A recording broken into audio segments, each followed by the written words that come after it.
This Way Week 8, Recovering a Sense of Strength.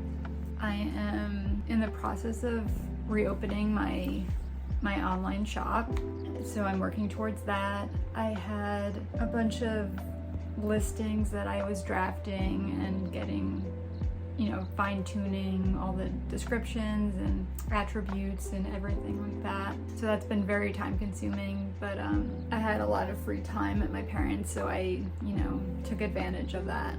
Oh, and I also, another big thing that I took my shop out of vacation mode, which it's been in vacation mode for like 2 years. So that's like a little victory. I'm no longer in vacation mode limbo, and that's pretty awesome. As you can see, my background is completely different. I moved my studio again out of our guest bedroom because my partner's parents are flying in from the West Coast to visit us, and I wanted to make sure that they had their own space up there, and I can have my own space down here to work and not bother them. Yeah, so my real studio is still in the process of being renovated. I can't believe how much time it's taken, mainly because I'm sanding all the wood that's already there that has previous layers of polyurethane and stain, and that all takes a lot of time to sand down. But yeah, it's not a bad space. Really nice lighting in here, and I've been enjoying my time in here. It's a bit of a mess, but it's how it is. All right, so in this week 8, it's a very long chapter and a lot of really beneficial information. I highlighted a ton of stuff, so let's start. So 2 things that kind of similar: artistic survival and gain disguised as loss. All artists must learn the art of surviving loss. Loss of hope, loss of face, loss of money, loss of self-belief. Because artistic losses are seldom openly acknowledged or mourned, they become artistic scar tissue that blocks artistic growth. The unmourned disappointment becomes the barrier that separates us from future dreams. Every loss must always be viewed as a potential gain. It's all in the framing. Gain disguised as loss is a potent artist tool. How can this loss serve me? Where does appointment work? The trick is to metabolize pain as energy. The key to doing this is to know, to trust, and to act as if a silver lining exists if you are only willing to look at the work differently or to walk through a different door. I learned when hit by loss to ask the right question. What next, instead of why me? The key here is action. Pain that is not used profitably quickly solidifies into a leaden heart, which makes any action difficult. When faced with a loss, immediately take one small action to support your artist.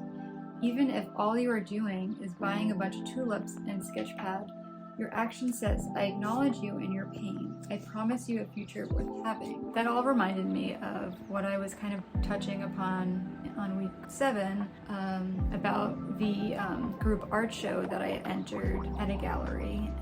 And I had said that I was grateful for the opportunity because it was my first art show ever. However, I think I skipped a very crucial step, which was acknowledging the disappointment that I felt, because I do think that I felt a little disappointed that my art piece didn't sell, and how much time and effort I put into it, and I didn't feel like maybe it was valued. I think I did do something healthy. I viewed the loss, well, I didn't acknowledge the loss, but I viewed it as a gain versus a loss, which was a healthy move, but I completely skipped acknowledging that loss and just ignoring how I truly felt about it. I think that was the start of my stagnancy that just kind of continued into multiple years. Like, I never fully recovered from it. And the other thing that I completely missed doing was acting after it, taking some kind of action to counteract the loss. I remember at the time I was thinking about either entering that same art piece into a different gallery, or I had ideas for an even larger scale project and then displaying that in a different gallery. That would have been a different door to go down. That could have potentially expanded my career. The one quote, "The key here is action. Pain that is not used profitably quickly solidifies into a leaden heart, which makes any action difficult." I think that's exactly what happened.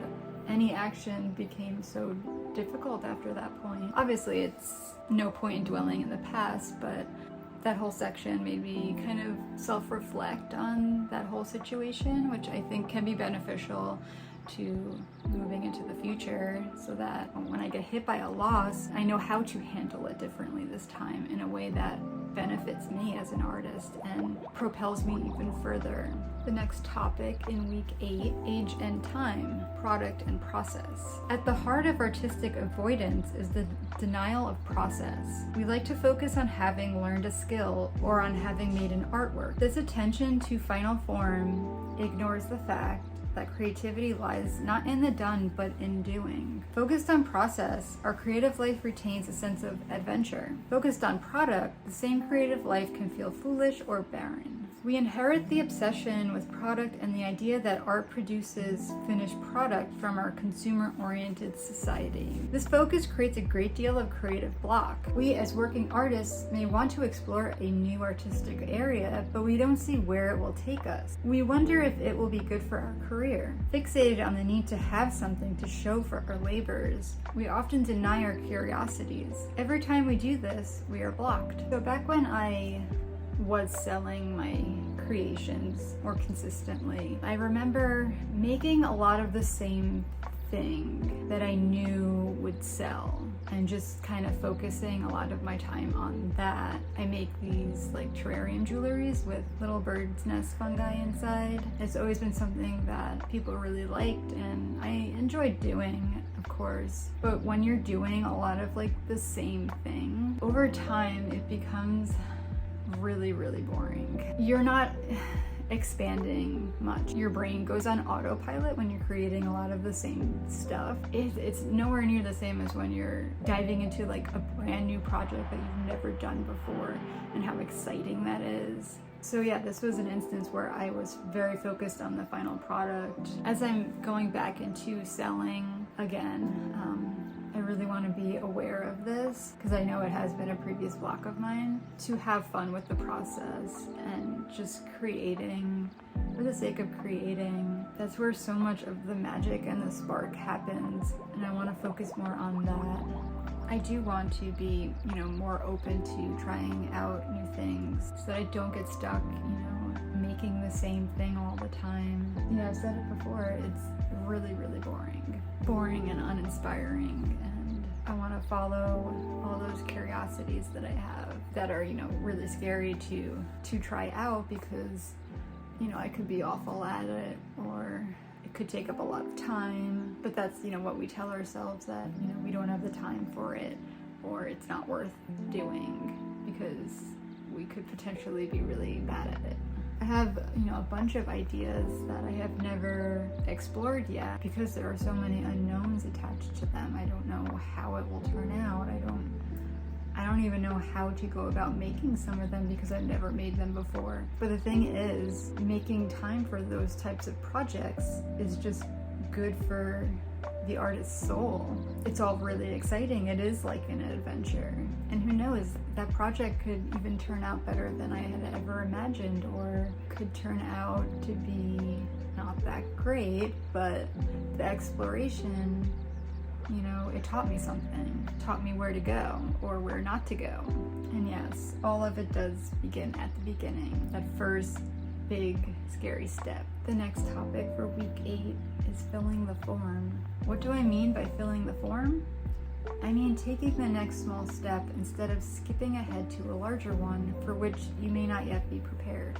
As a rule of thumb, it is best to just admit that there is always one action you can take for your creativity daily. This daily action commitment fills the form. Indulging ourselves in a frantic fantasy of what our life would look like if we were real artists, we fail to see the many small creative changes that we could make at this very moment. This kind of look at the big picture thinking ignores the fact that a creative life is grounded on many, many small steps. and very, very few large leaps. Creativity requires activity. It makes us responsible, and we tend to hate that. You mean I have to do something in order to feel better? Yes, and most of us hate to do something when we can obsess about something else instead. One of our favorite things to do instead of our art is to contemplate the odds. The odds are what we use to procrastinate about doing what comes next. This is our addiction to anxiety in lieu of action. Most block creatives have an addiction to anxiety. We prefer the low-grade pain and occasional heart-stopping panic attack to the drudgery of small and simple daily steps in the right direction. Take one small daily action instead of indulging in the big picture questions. When we allow ourselves to wallow in the big questions, we fail to find the small answers. What we are talking about here is a concept of change grounded in respect. Respect for where we are as well as where we wish to go. At the end of this week, week 8, I started thinking about all the things that I have to do for the following week. As the anxiety was building up in me, I started kind of freaking out that I don't have time. I don't know how I'm going to accomplish, reopening my shop. I had gotten so caught up with the thought of all that I had to do for the following week. So yeah, I was feeling immense anxiety over that. And instead of taking a step back, breathing, maybe writing out a very detailed to-do of everything that I had to do just so I would feel more prepared, I did not do that. I instead got really fixated on a different task that had nothing to do with my shop. I ended up getting caught up on an outdoor project. I started tilling this flower bed so that I can start planting seeds out there. That really did not need to happen at that moment. And after, I got fixated on something that had nothing to do with what I really needed to do, that very night, it had just dawned upon me what I had just done that day, that I had, procrastinated, that I had the opportunity to get a head start on, the next week's task of this big thing that I've been wanting to achieve, which is reopen my shop. That night I had a full-blown panic attack. I felt like I couldn't breathe. I felt like I really don't have time now to do everything that needs to get done. All of that made me realize, what the Artist Way was talking about in this one section, that block creatives have an addiction to anxiety and procrastinating. So what I've noticed, I've been doing this for years and years, when I feel anxious about something, doing something, I will procrastinate. But the reason why I'm procrastinating is I'm feeling fear towards doing something or getting something done. I let the anxiety take over so much that I need that anxiety in order to actually do the thing. I let it get to that point where I feel this anxiety spike, when all of that can really be avoided if I just take small steps towards that big goal. My mind always tells me that I don't have enough time to do something, but in reality, in most cases I do. I'm just freaking myself out so that I get that anxiety attack that causes me to do the thing. And I've realized how unsustainable that is, how unhealthy that is. I've been operating in this way for years. I don't know how to go about it any other way because I've never done it any other way. So the next day, I felt more refreshed after getting, a good night's sleep and just kind of relaxing through it. I, broke down everything that I needed to do in steps and really took advantage of my planner, planned out the entire week so that I can get everything done. It was really tough and honestly felt very uncomfortable. I don't think it's something that I'm going to overcome right away because, like I said, I've been procrastinating in this way for years, that, this would be a very big behavioral change, and those types of changes don't happen quickly, and there's a lot of resistance. I think part of the problem is I do get caught up in the big picture, and it ends up scaring me. It feels so daunting because I'm thinking of the big picture, the end goal, and I feel more and more anxious just thinking about it when I'm thinking of where I'm trying to go. When it's really quite simple. You just take small steps towards that goal. You bypass all of that anxiety it's just unnecessary to put yourself through that. I think that's pretty much it for week 8. Things are going good. I've really been pushing myself, and I feel like everything I've learned so far in the artist way, I'm now being put to the test. I'm really, pushing myself to my limits, and all of that is very uncomfortable, but that's where the growth happens, and I just need to remember that. I'll see you all in my next video. Thank you for watching. Take care of yourself. Bye.